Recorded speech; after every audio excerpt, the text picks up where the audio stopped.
আমার দৃষ্টিতে যে খারাপ তার কোনো কিছুই ভালো না। এই যে আইডিওলজি কিংবা এই যে চিন্তাধারা আমাদের বাঙালির মনে একেবারে স্থির হয়ে বসে পড়েছে, সেটা কি খুব ভালো কিছুর উদাহরণ হতে পারে, নাকি এটা এক ধরনের গোঁড়ামি, একগুঁয়েমি এবং এটা দেশের জন্য অনেক বড় ক্ষতির কারণও হতে পারে। সম্প্রতি একটা ভিডিও, কয়েকটা ফ্রেমে তৈরি করা একটা ভিডিও ভাইরাল হয়েছে। যে ভিডিওতে আমরা দেখছি যে সার্জিস আলম আওয়ামী লীগের সময়ে মাননীয় প্রধানমন্ত্রী বঙ্গবন্ধুর হত্যাকাণ্ড, এটা নিয়ে মাননীয় প্রধানমন্ত্রীকে বারবার অনুনয় বিনয় করছেন এবং তীব্র প্রতিবাদ করছেন বঙ্গবন্ধুর এই ব্যাপার। বঙ্গবন্ধু মাননীয় প্রধানমন্ত্রী বলতে বলতে মুখে ফেনা তুলছেন। সেই সার্জিসকেই আমরা দেখছি বঙ্গবন্ধু মুজিববাদের কবর রচনা করতে হবে, মুজিব একটা ফ্যাসিস্ট, শেখ মুজিব একটা ফ্যাসিস্ট, শেখ মুজিব স্বাধীনতার পরে ৭৫ সাল পর্যন্ত যে ফ্যাসিজম তৈরি করেছে, সেই ফ্যাসিজম বিশ্রী অবস্থা, একই অঙ্গে বহুরূপ। এই ব্যাপারটা সামাজিক যোগাযোগ মাধ্যমে ব্যাপকভাবে ভাইরাল হতে দেখেছি। এবার আমরা দেখলাম যে গত ২০ মাস ধরে বিভিন্ন মহল থেকে যে এক গুঁয়ে হয়ে কিংবা এক নাগাড়ে বলার চেষ্টা করা হচ্ছিল যে শেখ হাসিনা ফ্যাসিস্ট, তার সমস্ত কর্মকাণ্ডই ফ্যাসিস্ট। শেখ হাসিনা যেহেতু ফ্যাসিস্ট, সেহেতু পদ্মা সেতু ফ্যাসিস্ট, সেহেতু মেট্রো রেল ফ্যাসিস্ট, সেহেতু এলিভেটেড এক্সপ্রেসওয়ে ফ্যাসিস্ট, রূপপুর পারমাণবিক বিদ্যুৎ কেন্দ্র ফ্যাসিস্ট, সারা দেশে ৪ লেনের হাইওয়ে এগুলো ফ্যাসিস্ট।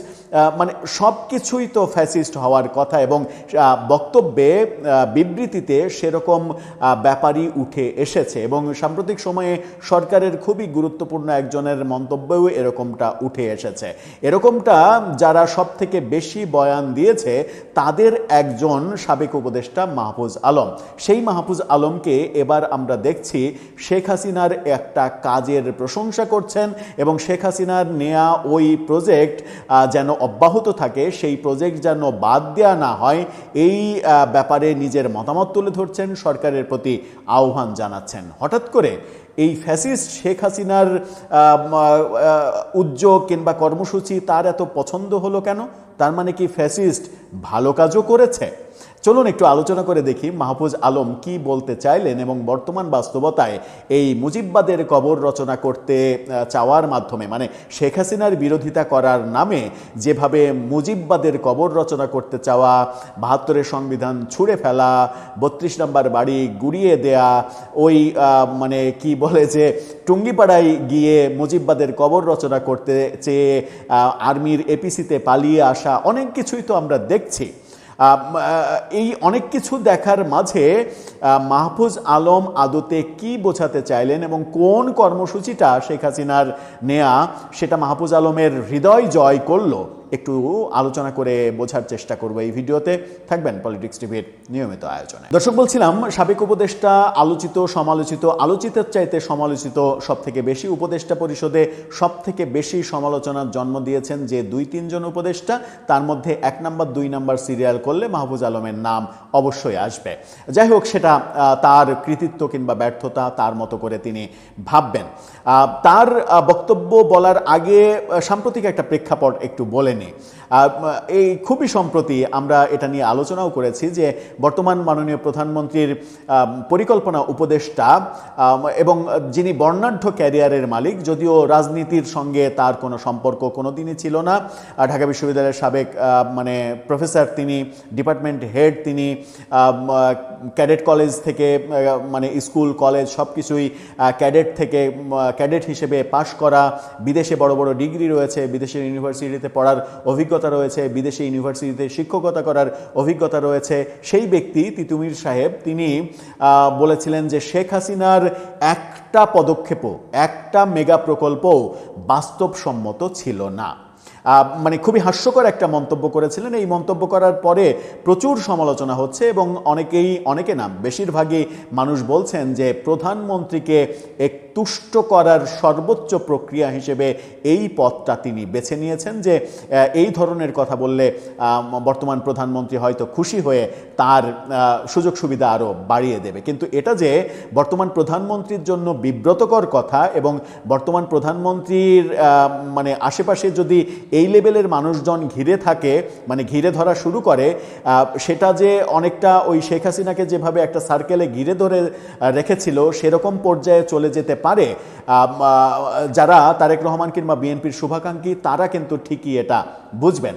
আসি এবার মাহফুজ আলমের প্রসঙ্গে। তিনি শেখ হাসিনার একটা উদ্যোগ, যেটা পুরান ঢাকায় চকবাজারে যে ঢাকা কেন্দ্রীয় কারাগার, যেটা মানে পুরাতন কারাগার যেখান থেকে কেরানীগঞ্জে স্থানান্তর করা হলো, ঢাকা কেন্দ্রীয় কারাগার বিশাল এলাকা জুড়ে ওই জায়গায়, এবং সেই কারাগারে শেখ হাসিনার আমলেই একটা প্রজেক্ট নেওয়া হয়েছে, সেটা হচ্ছে যে প্রত্নতাত্ত্বিক নিদর্শনগুলো সংরক্ষণের জন্য সেখানে কারা জাদুঘর তৈরি করা এবং ওই পুরো হেরিটেজটা যেন মানে আজীবন টিকিয়ে রাখা যায়, কারা হিস্ট্রি ব্যাপারগুলো যেন আজীবন টিকিয়ে রাখা যায়, এই জন্য একটা মেগা প্রকল্প নেওয়া হয়েছে। সেটার প্রশংসা করছেন এবার মাহফুজ আলম। হঠাৎ করে ফ্যাসিস্টের একটা কাজ মাহফুজ আলমের ভালো লাগছে, তার মানে তাদের বিগত সময়ে তাদের সরকারে থাকা অবস্থায় যে চিন্তাধারা, যে ভাবনা এবং ভাবনার যে প্রয়োগ, সেখান থেকে তিনি কিছুটা হলেও বেরিয়ে আসতে পেরেছেন। কারণ তারা যখন ক্ষমতায় ছিলেন তখন যেভাবে হিংসার চাষাবাদ হয়েছে, যে শেখ হাসিনা ওই নির্বাচন নিয়ে সিনেমিনি খেলেছে, শেখ হাসিনা তার মন্ত্রীরা দুর্নীতি করেছে, টাকা পাচার করেছে, এই অভিযোগগুলো করতে গিয়ে আমরা অন্ধভাবে শেখ হাসিনার 15.5 বছরে বাংলাদেশে যে উন্নয়নমূলক কর্মকাণ্ডগুলো হয়েছে সেগুলোকেও মানে কি বলে এক তুড়িতে উড়িয়ে দিতে চাই। আমরা সেগুলোর কৃতিত্ব অস্বীকার করতে চাই, কারণ যে ফ্যাসিস্ট তার সমস্ত কাজই তো ফ্যাসিস্ট। মানে ওই মেট্রো রেল, যমুনা সেতু, মানে পদ্মা সেতু, কর্ণফুলী টানেল, রূপপুর পারমাণবিক কেন্দ্র কিংবা এই যে কারা জাদুঘর, সবগুলোই তো ফ্যাসিস্ট হওয়ার কথা, ফ্যাসিস্টের কাজ হিসেবে। হঠাৎ করে এই পরিবর্তনটা একটা পজিটিভ ইঙ্গিত দেয়। গণমাধ্যম কি বলছে শুনে নিন। তারা বলছে হাসিনা আমলের কিছু কাজ চালিয়ে নেওয়া দরকার। মাহফুজ আলম অর্থাৎ তিনি এই কথাটা তিনি ফেসবুকে বলেছেন। আর এই মানুষগুলো, কয়েকজন তো আলোচিত সমালোচিত ব্যক্তি রয়েছেন যারা ফেসবুকে একটা টু শব্দ করলেও সেটা নিয়ে ব্যাপক আলোচনা হয়, খবর হয়, বিশ্লেষণ হয়, অনেক কিছু হয়। মাহফুজ আলমের এই বক্তব্যটা খুবই গুরুত্বপূর্ণ, যে এতদিন পরে এসে হলেও তিনি হয়তো উপলব্ধি করতে পেরেছেন যে একজন মানুষ একদিনে ফ্যাসিস্ট হয় না, একদিনে দুর্নীতিবাজ হয় না, তার বহু কর্ম থাকে, সেই কর্মের মধ্যে কিছু কর্ম খারাপ থাকে, কিছু কর্ম ভুল থাকে, কিছু কর্ম ভালো থাকে। আমরা ভালোগুলোকে গ্রহণ করব, খারাপগুলোকে বর্জন করব, এই নীতি এবং এই উদার নীতি থাকাটাই প্রকৃত মনুষ্যত্বের কাজ। কিন্তু প্রফেসর ইউনূস তার মেটিকুলাস ডিজাইনে এই মনুষ্যত্বটারই কবর রচনা করেছিলেন বলেই আমরা দেখেছি। তিনি কি বলতে চাইছেন? তিনি বলতে চাইছেন ঢাকা কেন্দ্রীয় কারাগার এলাকায় লীগ সরকারের সময় শুরু হওয়া প্রত্নতাত্ত্বিক অনুসন্ধান কাজ চালিয়ে নেওয়া দরকার বলে মন্তব্য করেছেন সাবেক উপদেষ্টা মাহফুজ আলম। নিজের ফেসবুক পোস্টে এই তথ্য তিনি দিয়েছেন। তার ফেসবুক পোস্টটা দেখে নিন।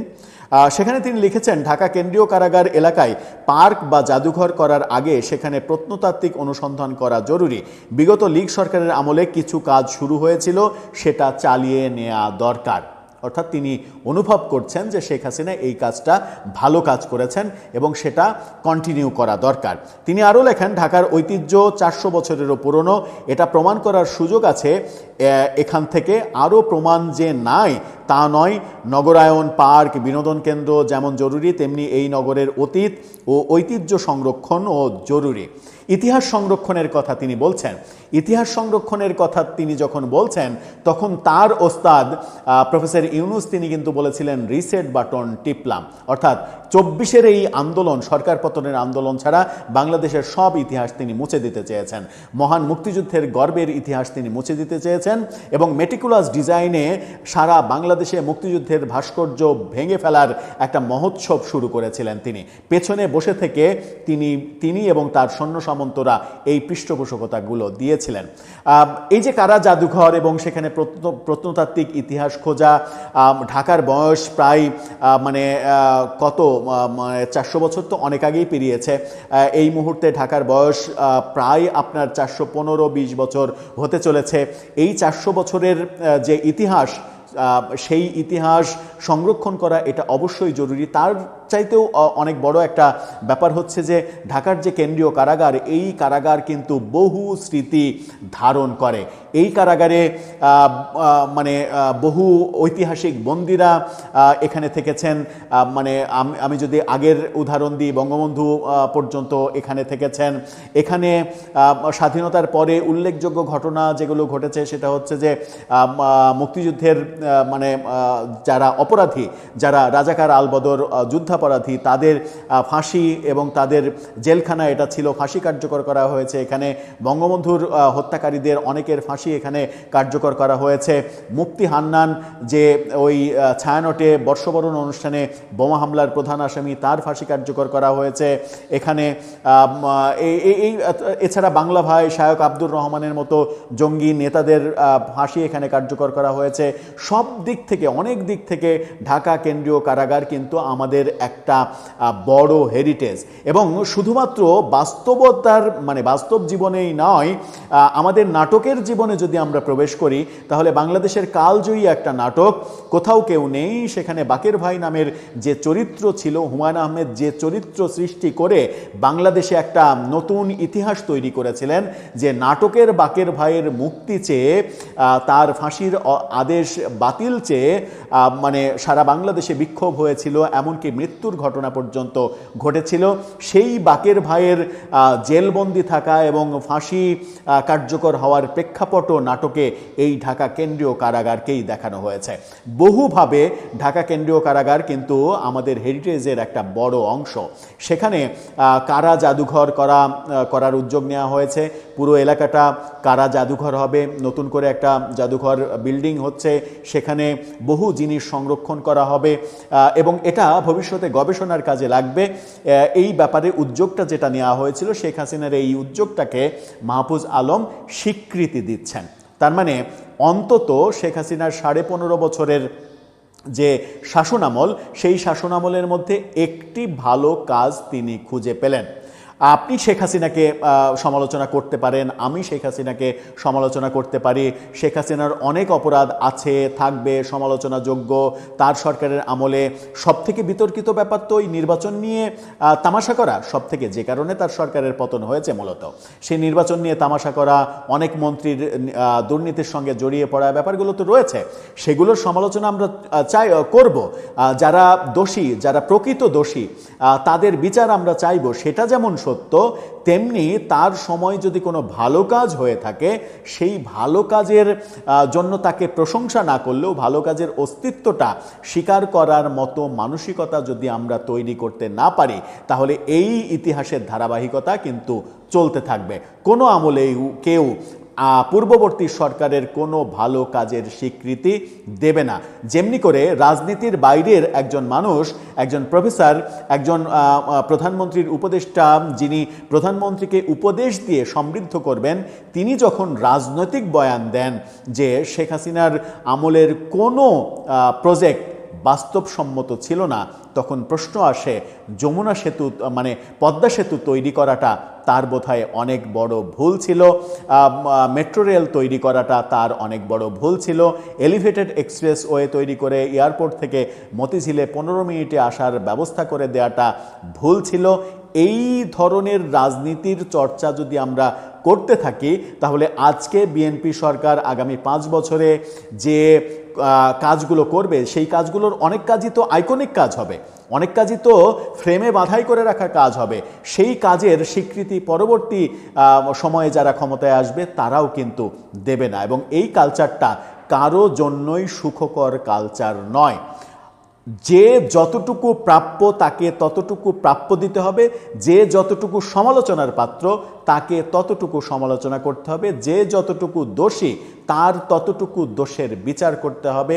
এটা যদি আমাদের নীতি না হয়, যেটা অবশেষে এতদিন পরে এসে মাহফুজ আলম একটি বিষয়ে অন্তত কোনো ধরনের ভনিতা না করে স্বীকার করলেন যে এটা কন্টিনিউ করা উচিত, এই মানে এই বোধটা তাদের মধ্যে আরও ভালোভাবে জাগুক এবং তারা ভালোর স্বীকৃতি মন্দের সমালোচনা সমভাবে করতে শিখবেন আগামীতে, এই প্রত্যাশা আমাদের থাকবে। দর্শক, আপনার বক্তব্য জানিয়ে লিখতে পারেন আমাদের কমেন্ট বক্স।